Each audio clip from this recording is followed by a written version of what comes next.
All right, 99 Dakota 59 RT.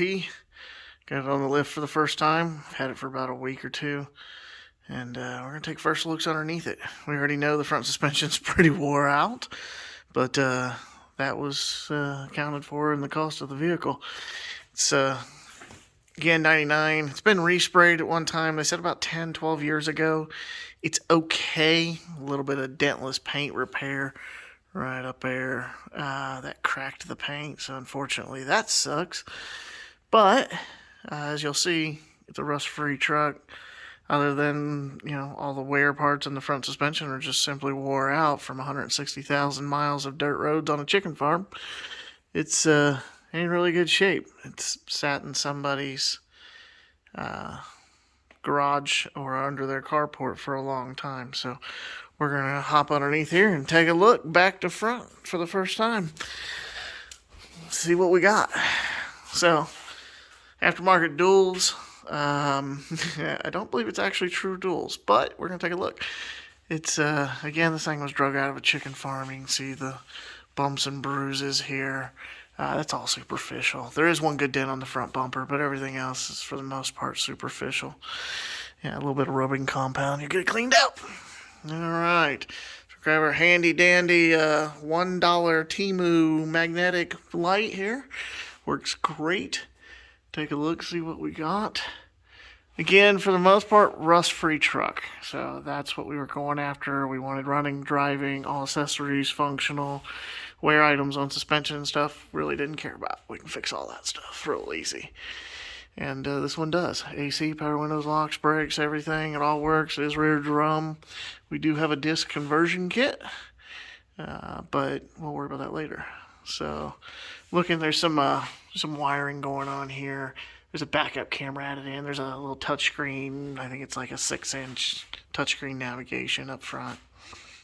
So, that's what that's for. I've never been under a Dakota. That's a little, I guess is that hard plastic? I guess it's hard plastic. Hadn't seen end links like that before. But just glad that there's a sway bar, that's for sure. I'm sure there's upgrades for that. These shocks, I don't know if those are original, but either way, they're all shot. Simple fix. We'll have to pull the plug on the rear end, see what it looks like tomorrow. We're not going to get into the actual maintenance tonight. We've got diff fluid and oil and everything. The drive shaft's tight. This exhaust, you can tell, is not a true dual. It is a single in, dual out. It sounds good, but it definitely isn't duals. Looks like it's a mutt of some factory gear and some aftermarket gear. Nothing huge. All the oil fluids, everything, we sent them off to have sent off samples to have looked at. Everything came back clean. I think it was BlackRock or whoever we had to do the samples. Said the trans looked like it was very good, very new, based on the samples, and that's what we were told, is that the transmission had come out a while back. Don't know if this is original cat, but it's still intact. It looks like, doesn't look like anyone's ever ripped it down and gutted it or anything. I didn't know that these were new enough era to have post-cat sensors. That sucks. We'll have to see how we can get around that. But you're definitely, oh, check that out. That's an interesting fitting. I don't know if that's a dual tailpipe fitting or if that's intentionally some type of, it doesn't look stainless, it looks chromed. But they welded it in as a collector. This does have shorty headers on it, but it kind of looks like it has stock down tubes. Let me get these rolling jacks out of the way. That's interesting. I don't know if that's an exhaust pipe or if it's just a tip or what that is. But they welded it in as a 2-into-1 collector. Maybe it is, and it's just what it's made for. It's just odd that it's chromed. And then what looks like the stock down tubes. It's really hard to see from this angle, but you can see up in there a little collector for a set of shorties. So that's good. Got some dampness on the plug here. Looks like that's been, looks like the rear main. It's been sitting for a couple weeks in the driveway after, being run for a couple hours, and there was no puddle or anything, so that dripping is minor. Again, 160,000 miles. For the most part, it looks clean. There is, I've already grabbed the steering shaft to see what kind of plays in there. Nothing huge. The truck does feel like it's over boosted for power steering, but nothing major. Get up in here and take a look. Front main's a little wet, but nowhere near dripping or anything. And as best I can tell, it doesn't burn oil. Again, I've only had it for a couple weeks and a couple 100 miles on it, but it all seems to be good. Bushing there looks good. Sway bars.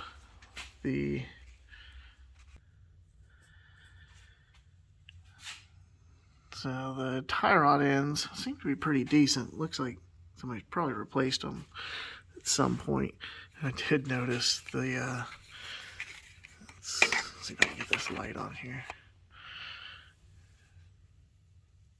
Of course, now it's not going to move, but the nipple was completely loose. But I'm glad they're not broke off, that's for sure. Bushings.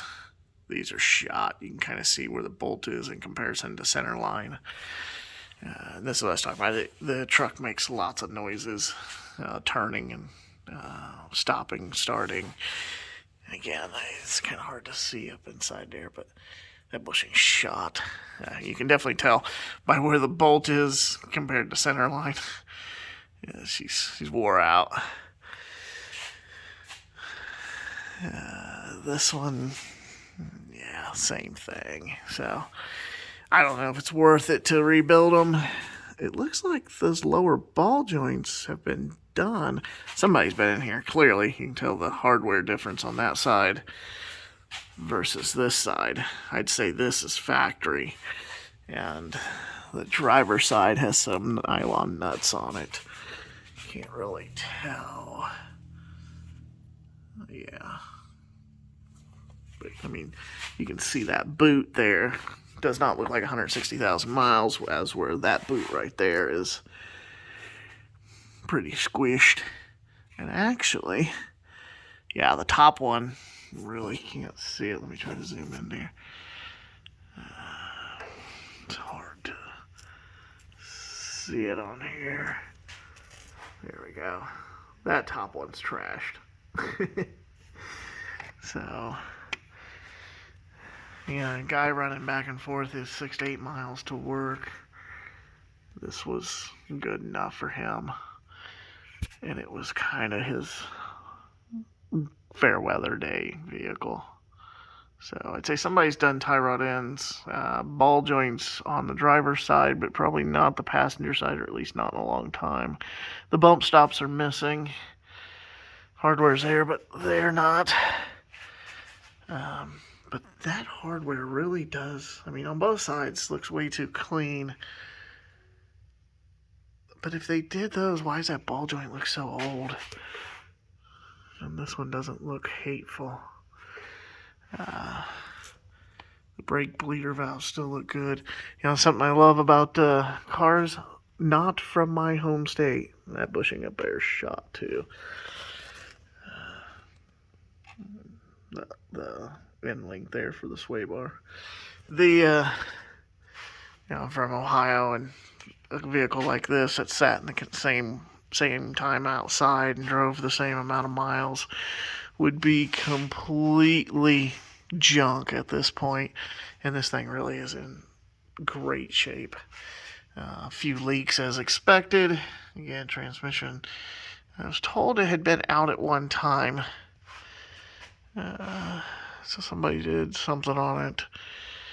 And again, the fluid sample came back good. Now that could either mean they just swapped fluid before they sold it, or that it didn't have that many miles on the new trans. I don't know, but it is definitely wet here. But it doesn't leave puddles, so can't be that bad. Do you have a plug here? Don't know what this plug goes to. Looks like it should go back here a little ways. I wonder if it's a replacement plug for this one? Don't. So if you know what that plug is, let me know. I'm going to snap a picture of it real quick.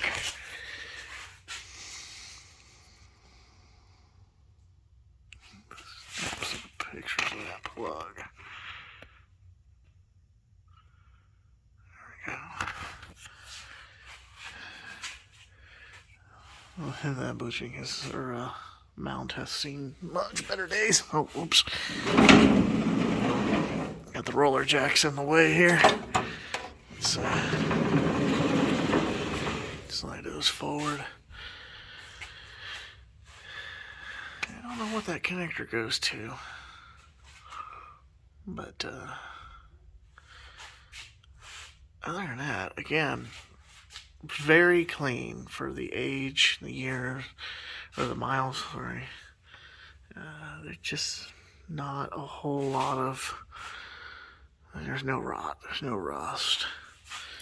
You look from the inside and see that the body panels are good. Let's see about over here. Yeah, no signs of any body work. So, looks like we're probably going to be doing ball joints, maybe whole control arms. I don't know what's simpler to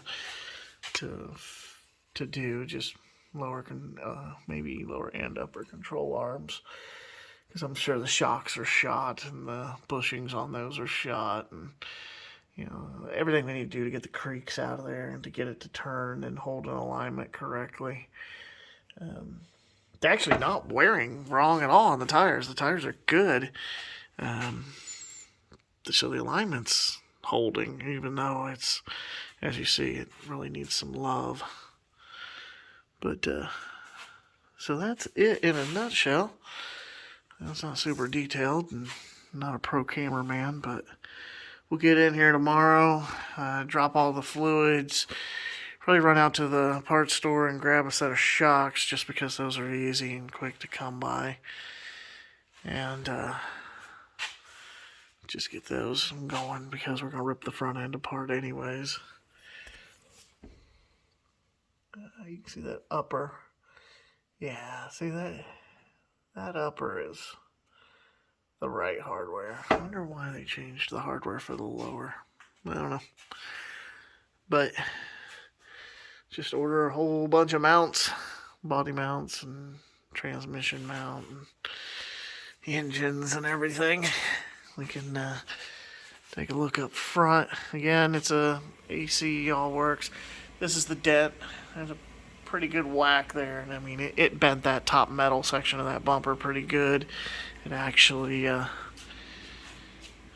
pulled the mounts, bent the mounts down when it hit, so it impacted here, and when it did that, the whole bumper spread, and then right here came down, like you see there, about 1.5 inches on that side, and about 1 inch on that side, and that's caused the whole bumper to nose up, which means I can't get the hood to latch completely.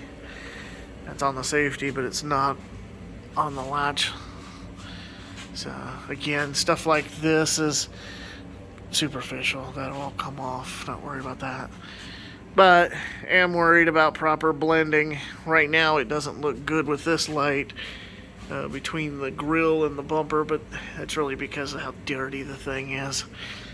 You see, it's been sitting for a while. When he smacked the front end, he had no desire to drive it after that, so he just parked it.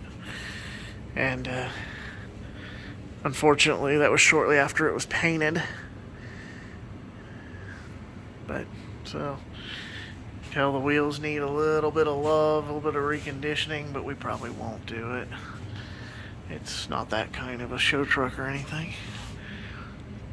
But, so that's it. Again, 9959 RT. It's gonna join the collection. Probably be the springtime truck to have back on the road and daily for a little while until something else starts pulling attention. Wonder where the spare went, but maybe we'll get another one. Maybe we won't. That's what AAA's for, right?